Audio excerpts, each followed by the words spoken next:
mate. There you go. Long time. Brad, I guess 5 weeks, 500-point plus scores. I mean, just how satisfied are you with the way that the guys have started the year? Oh, I'm wrapped with 5-0. I mean, you couldn't be happier with that. I still think that we've got a lot of improvement left in us too. I don't think we're. Sometimes if you were absolutely flying and 5-0, you'd be a bit concerned that maybe we're a bit overboard in your preparation and maybe the cliff's coming. But I actually feel the opposite. I think that we're building into our season and we're playing good footy, but not our very, very best. But what has been very good is our pressure. So if you base your game around good defence and good pressure, our guys have never had too many issues scoring.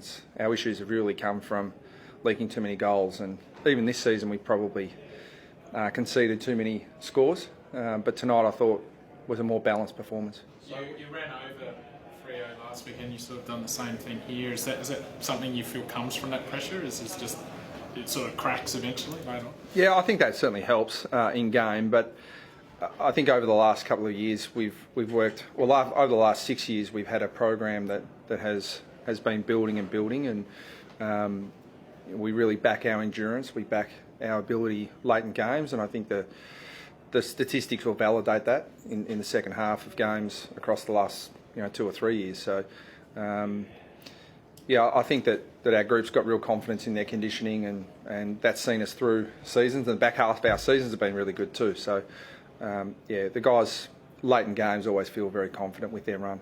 Whereabouts are you wanting the improvement to come from, Brad? I think it's not as simple as saying one particular area of the ground, or there are just some decisions that we make under pressure that aren't the right ones. Now, I'm your typical coach.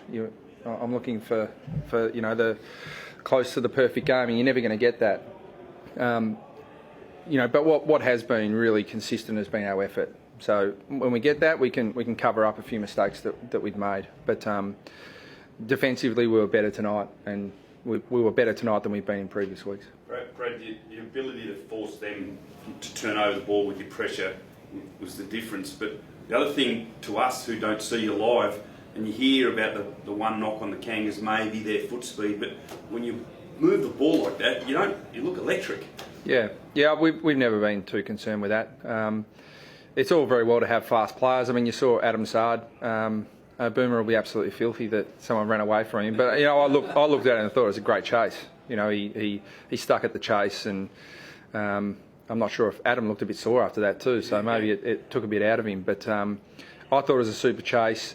If you design your game plan around those sort of plays and have players just running away from you all the time, then it's going to be a pretty taxing game. Whereas we look at speed of ball.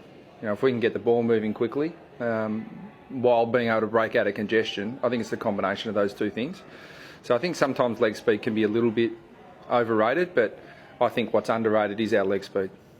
You must feel real comfortable every time it goes back to the centre. We saw against tonight like Titan in midfield as they walked it out of there quite a number of times to see you going forward. Yeah, they were really good. I thought Goldie had a pretty entertaining battle with Dan Curry, and it was really pleasing to see Dan Curry play. He's battled away for a long time at AFL level without getting a lot of reward, and I thought Cuz competed really well in the ruck. But Goldie's very, very good around the ground. So Goldie, our midfielders have been really fortunate to get pretty good service from him over the years, and they did again tonight. I didn't notice whether he came back on, but Vinny Jacobs seemed to cop one sort of around the wrist area. How was he going? Hard shoulder. Yeah, he just landed on his shoulder out of a centre bounce. It's as he describes it to me, it's nothing. There's a muscular type, cork type injury, nothing structural. So we started him off for the first 5 or 6 minutes of the last quarter, and then he played the game out. Any other issues? No, really clean bill of health, which is good. Yep. I thought Robbie Tarrant's effort to play after on a 6-day break to get up with his ankle was really good too. So that was a little bit of a concern going in, but we wouldn't have played him if we didn't think he was very close to his best, and I thought he did a really good job. Thanks all. Thanks guys.